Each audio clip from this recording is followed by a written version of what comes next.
शिवराज ने स्वीकार लिया सच, बीजेपी की सत्ता में भी नहीं मिलेगा सीएम पद। जनता से कर दिया बड़ा वादा, साथ ही लगा दी शर्त कि सीएम बना तो ही पूरी करूंगा।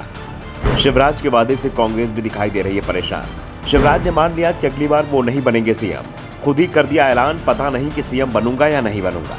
अगर बना तो जो ऐलान कर रहा हूं वो काम जरूर करूंगा। दरअसल एमपी के सीएम शिवराज सिंह चौहान जिस तरह से घोषणाएं करते जा रहे हैं, उससे अब कांग्रेस को टेंशन होने लगी है। शिवराज सिर्फ घोषणाएं ही नहीं कर रहे हैं, कई पर तो उन्होंने काम भी शुरू कर दिया है, जिसमें 450 रुपए में गैस सिलेंडर और लाडली बहना योजना में मिलने वाले 1250 रुपए शामिल हैं।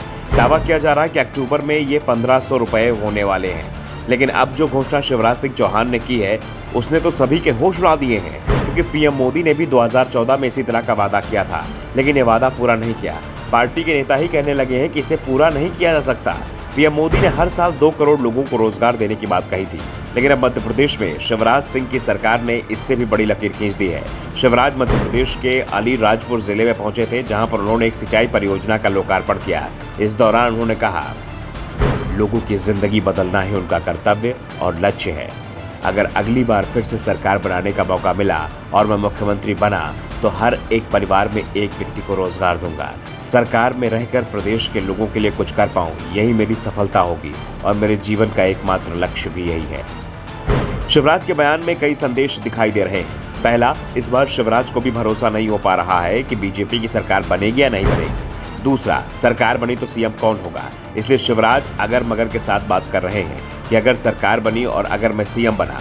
दरअसल इस बात की चर्चा पूरे प्रदेश में चल रही है कि अमित शाह ने पार्टी पदाधिकारियों के साथ भोपाल में मीटिंग के दौरान साफ कर दिया था कि मध्य प्रदेश में पार्टी किसी को सीएम पद का चेहरा घोषित नहीं करेगी और सामूहिक नेतृत्व में चुनाव लड़ेगी। यहाँ तक तो सब ठीक था, लेकिन पार्टी के उम्मीदवारों की जो दूसरी सूची जारी की, जिसमें 8 दिग्गज नेताओं को, जिसमें 3 केंद्रीय मंत्री सहित 7 सांसद और कैलाश विजयवर्गीय का नाम शामिल है, इनको उतार कर कांग्रेस के साथ ही शिवराज की मुश्किलों को भी बढ़ा दिया गया है। जिन 8 नेताओं को चुनाव मैदान में उतारा गया है, उसमें से आधा दर्जन से ज्यादा नेता ऐसे हैं जो सीएम पद के दावेदार हैं। ऐसे में शिवराज ने ही कह दिया है कि अगर मैं सीएम बना तो अपना वादा जरूर पूरा करूंगा। यानी वादा शिवराज सिंह चौहान का है, बीजेपी का नहीं। शिवराज सीएम बनेंगे तो ही इसे पूरा किया जाएगा, नहीं तो इसे जुमला माना जाएगा। दरअसल इस बार बीजेपी ने सभी 5 राज्यों में विधानसभा चुनाव पीएम मोदी के चेहरे पर लड़ने का ऐलान किया है। इसे लेकर राजस्थान में सबसे ज्यादा टकराव देखा गया, लेकिन अब सभी 5 राज्यों में बीजेपी नेताओं ने पीएम मोदी के चेहरे पर चुनाव लड़ने के हाईकमान के फैसले को स्वीकार कर लिया है। इसके साथ ही ये भी माना जा रहा है कि हाईकमान अब मध्य प्रदेश में नेतृत्व बदलने की तैयारी कर रहा है। वैसे इस बात की चर्चा तो 1 साल से चल रही थी, लेकिन हाईकमान शिवराज की जगह किसी और नेता के नाम पर मुहर नहीं लगा पाया। वैसे तो मोदी और शाह की बीजेपी में चौंकाने वाले फैसले लिए जाते हैं। ऐसे में चुनाव के बाद बीजेपी को सत्ता मिलती है तो कोई चौंकाने वाला नाम सामने आ सकता है। ये भी हो सकता है कि जिन 8 दिग्गज नेताओं को विधानसभा चुनाव लड़ा जा रहा है, उनकी जगह किसी और को सीएम बनाया जाएगा। जिस तरह से गुजरात में एकदम अनजान चेहरे भूपेंद्र पटेल को हाईकमान ने सीएम बना दिया, जबकि इससे पहले पटेल मंत्री तक नहीं बने थे। Bureau report, the Navdarpan news.